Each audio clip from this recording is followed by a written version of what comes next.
My name is Linda Hardman, and I'm a certified art teacher in grades K through 12, and I was a public school art teacher for 30 years. I'm the senior part of a fine arts team that will be offering your student, your child, an opportunity to enrich and supplement their studies in art and literature. And on the second part of our presentation, my partner, Ellery Hardman, who is my granddaughter and a recent elementary education graduate, will present an age-appropriate literature selection. And this is for you, boys and girls. Hi, how are you? Thank you for joining me as we explore some ways to think about art and even how to use our ideas to make art.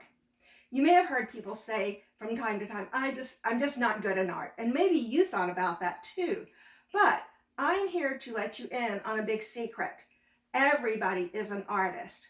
We just need to be able to look and really see the world around us, the world at our fingertips, and see how closely related things are. Things that are in nature and things that people make. So when we see these amazing things that are in nature and the things that people have made, we are encouraged or inspired to do art ourselves and to create things. So there are some basic things that we need to think about when we want to make art.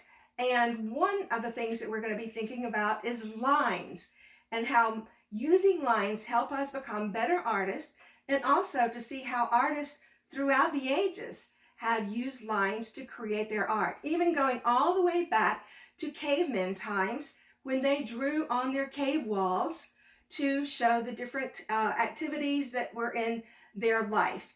So we're about to unfold the mysteries of art, so get ready for a new adventure. Today we're going to be looking at some different kinds or different types of lines and how to use them in our artwork. A line is the distance between two dots. And there are several kinds of lines: straight line, curvy line, wavy line, loopy lines, zigzag lines, radiating lines that we're going to be thinking about. But first of all, let's look at straight lines. That's what we have on the board already. When we think about lines, there are lines that stand straight up and down that look like this. And these are called vertical lines. Vertical lines. There are other lines that lay down flat and they look like this. Horizontal lines. And that is horizontal lines. We even have lines that are straight that are called diagonal lines. And those lines are the ones that are kind of lazy. They can't decide if they want to take a nap and lie down or if they want to stand straight up and down. They're leaning. They just can't decide what they want to do. So a diagonal line is a slanted line, and it's called diagonal.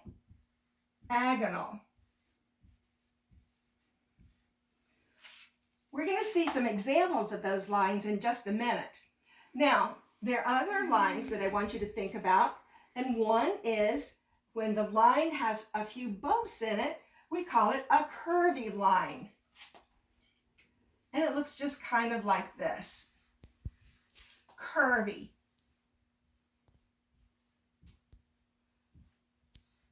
You might even think of it sometimes, if it comes around and loops around, as a curly line. And we'll say looping like this, and we can call it curly or loopy line. And sometimes lines are like the curvy line, but they have points on the ends of them. And we're going to call that we're going to call that line a zigzag line.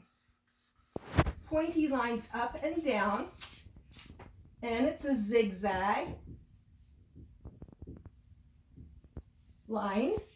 And we also have lines that are start at a point in the middle and they come out from that line or radiate out from that line like rays, and we do call it radiating lines.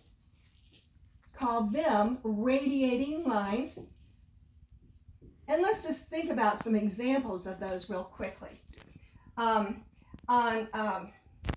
straight lines, I think you've seen lots of those when you have roads and buildings and even baskets and doors and things like that, especially when you see things that people have made. So a curvy line, we often think of a curvy line when we're showing things like mountains or things in a landscape or outdoor picture. With curly lines, I know you have thought of these curly lines before. You've seen people draw curly lines for hair. You've seen them use I know that you've had a slinky toy before, and that's more like a loopy line, and that's just a good example of one. And a zigzag line, oh, you might think of that as fire, or even if you think of it like lightning coming out of the sky, and I'm sure you've seen pictures of that. So, or witnessed it yourself.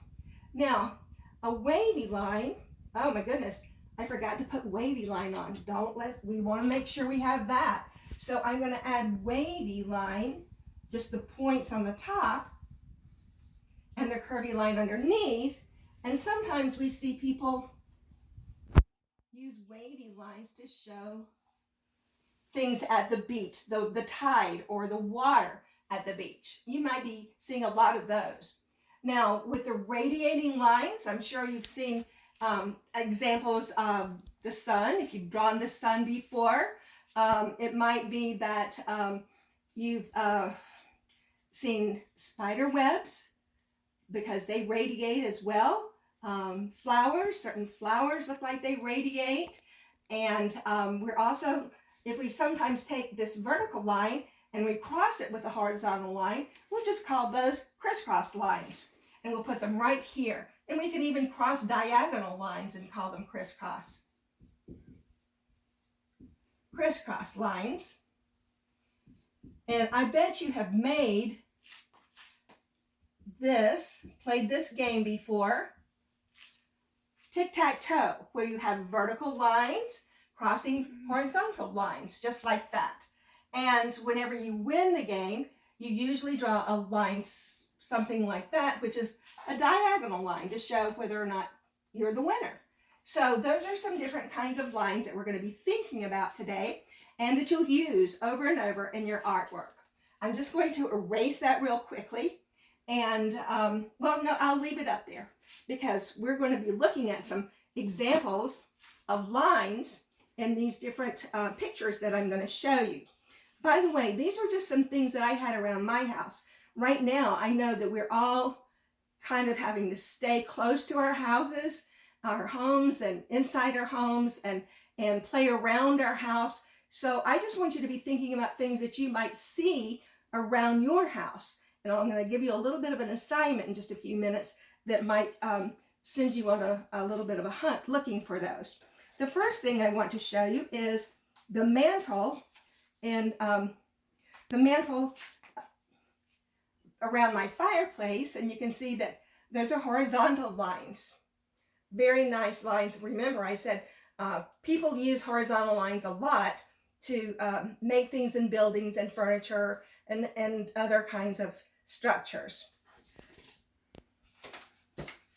This is an example, an artist whose name is David Hockney, very famous artist, and he has a swimming pool picture here where you see a lot of horizontal lines, lines that go straight across. The facing around the fireplace and the cabinet doors in this picture are vertical lines. straight up and down lines. Now, in this picture, you see that this is something that one of my students made. It's a Native American portrait, and you see vertical lines that go straight up and down, and diagonal lines, which are slanted lines on the necklace. You see the hair. Mostly vertical lines. Now, we talked about lines that cross each other, crisscross lines with a vertical and horizontal, and you can see that right here in the panes of the door.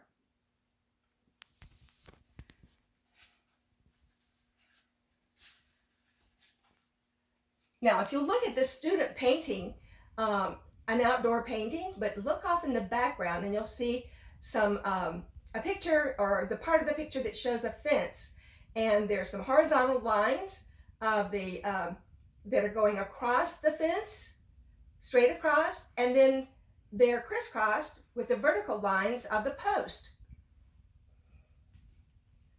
Now this picture shows the steps leading up to the deck in my backyard that lead up. The posts are vertical lines, and then you'll see that the rails of the steps are diagonal lines.